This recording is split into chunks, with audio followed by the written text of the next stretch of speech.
Sauve-toi, Simba. Et ne reviens jamais.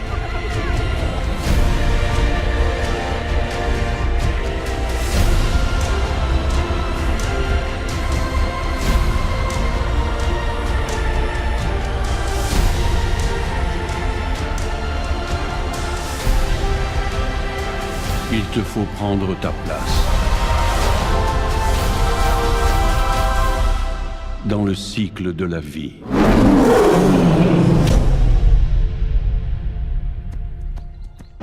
Bien le bonjour, c'est Pliskin. Bienvenue dans cette nouvelle forme de vidéo qui va remplacer les critiques à chaud. En effet, après 19 épisodes de cette série de vidéos, j'ai fini par me rendre compte que je n'arrive pas à me mettre à l'aise dans ce genre de critiques. Je cherche souvent mes mots, je dis des choses pas très claires, et en plus de ça, je me frustre tout le temps après le tournage en me disant que j'aurais pu parler de tel sujet à propos du film, ou de tel acteur-actrice.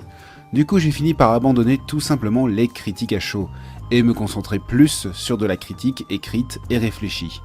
Je pense que je suis plus bon dans ce genre de concept, même si ça prendra plus de temps pour le produire. Voilà pour les explications. Commençons donc cette... comment on va appeler ça du coup critique à tiède, critique à froid, on va juste dire critique. Donc commençons cette nouvelle forme de critique avec le remake d'un des films qui a marqué mon enfance, Le Roi Lion. Et oui, Disney a tout à fait compris que la nostalgie, ça fonctionne. Quand on voit que le remake du Livre de la Jungle et d'Aladin ont rapporté chacun plus de 900 millions de dollars au box-office, Alice au Pays des Merveilles 1 milliard et La Belle et la Bête 1,2 milliard, faut pas s'étonner que Disney ne va pas laisser tomber les remakes live de leur succès d'antan. Et Le Roi Lion ne fera pas l'exception, loin de là. Même si ce n'est pas du tout un film live vu que tous les animaux sont en 3D, mais on ne va pas chipoter, hein. Je n'ai rien contre les remakes de ces grands classiques de Disney. Cela permet de faire découvrir ces films aux plus jeunes qui n'ont pas connu les VHS de Disney, tout en les modernisant. Et c'est en regardant ce remake du Roi Lion dans une salle de cinéma quasi complète que je me suis posé ces questions. Peut-on encore surprendre un public qui connaît déjà le film d'origine par cœur ? Peut-on encore proposer des choses nouvelles dans un film vu, revu et re-revu ? Est-ce que c'est toujours dans les vieux pots qu'on fait les meilleures soupes ? Enfin bref, peut-on proposer du neuf avec du vieux ? Et je vais déjà répondre à une partie de ces questions rien qu'en vous expliquant mon ressenti sur les premières minutes du Roi Lion. De façon prévisible, le film s'ouvre sur la scène culte de la naissance de Simba avec la chanson L'Histoire de la vie. Et c'est là où je vais vous donner mon premier mauvais point. C'est du copier-coller. Je vois déjà des gens qui vont publier sur YouTube un montage comparatif entre le film d'origine et le film de 2019. Les scènes sont exactement pareilles, à quelques exceptions près. Sauf que ce n'est pas ce que j'attends de Disney. Moi, le dessin animé, je le connais quasi par cœur, et ça ne m'intéresse pas de voir exactement les mêmes plans avec de la jolie 3D. Ce n'est pas ce qui va me faire décoller de mon siège, et j'ai cru que ça serait ça pendant tout le film.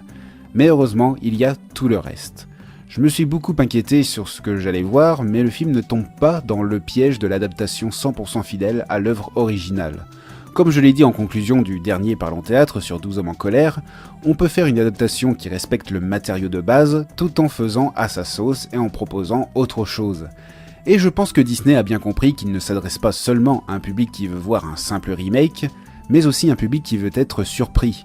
Du coup, Disney a essayé des choses nouvelles, de nouvelles scènes, de nouveaux personnages secondaires, de nouveaux character design. Bon, des fois ça marche moyen, comme la scène lorsque Rafiki apprend que Simba est encore en vie. J'attendais à ce que je sois encore plus ému que dans le dessin animé, avec ce rire euphorique qui me dresse les poils à chaque fois que je l'entends.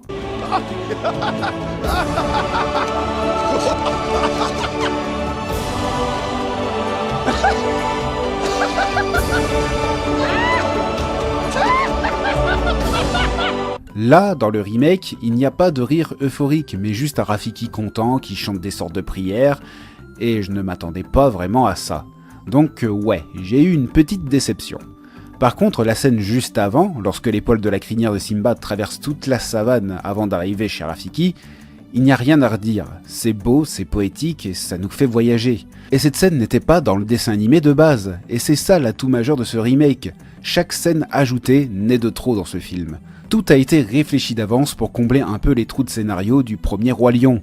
On accorde plus d'importance à Scar dans la deuxième partie du film, Nala n'est pas seulement que le love interest de Simba, et les hyènes ne sont pas seulement que les sbires du méchant.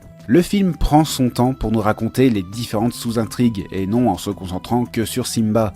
Le film dure presque 2 heures, au lieu d'1 h 30, mais ces 30 minutes d'ajout ne sont pas inutiles.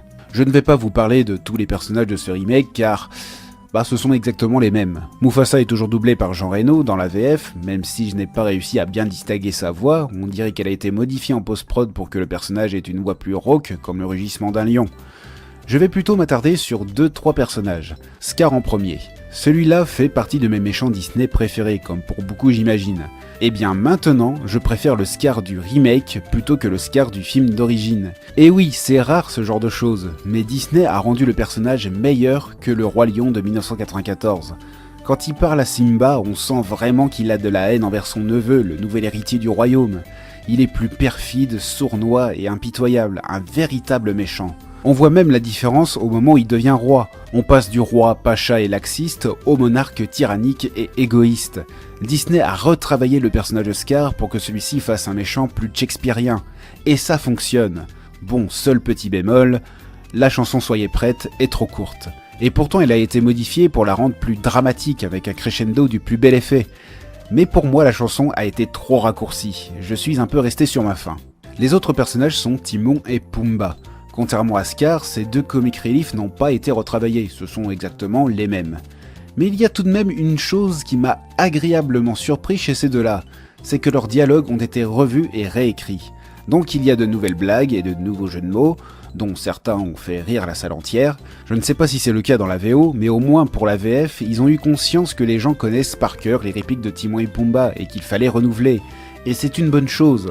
Pourtant, au tout départ, j'étais sceptique dès que j'ai entendu la voix de Jamel Debbouze pour Timon. Je n'ai rien contre cet humoriste, je l'ai moi-même adoré il fut un temps. Le problème, c'est qu'à chaque fois qu'il double un personnage dans un film pour enfants, il fait du Jamel Debbouze. Suffit de voir Dinosaure ou très récemment Toy Story 4, ça s'entend qu'il n'incarne pas le personnage, mais seulement son personnage en tant que Jamel Debbouze. Et ça gâche le film. Du coup, j'ai grincé des dents quand j'ai entendu la voix de Timon.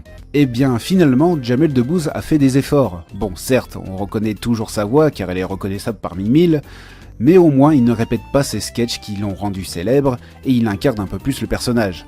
Bon, par contre, le chant, ce n'est pas encore ça, mais je vous rassure, moi non plus, je ne ferai pas mieux. Donc oui, on peut essayer de proposer du neuf avec du vieux, mais ce n'est pas si simple que ça. Chaque scène ajoutée ou modifiée dans le film ont leur haut et leur bas. Par moments, on sera un peu déçu du changement effectué par Disney, d'autres moments, on sera émerveillé par une scène plus impressionnante que dans le film original.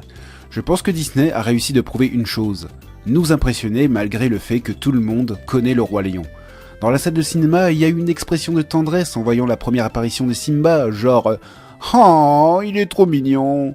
Il y a eu des rires pendant les passages avec Timon et Pumba, et il y a même eu un gamin qui a pleuré très fort après la mort de Mufasa. Bon, du coup, ça a gâché un peu le visionnage du film, mais bon. Ce que je voulais dire, c'est que ce remake passionne les foules malgré la popularité du dessin animé d'origine.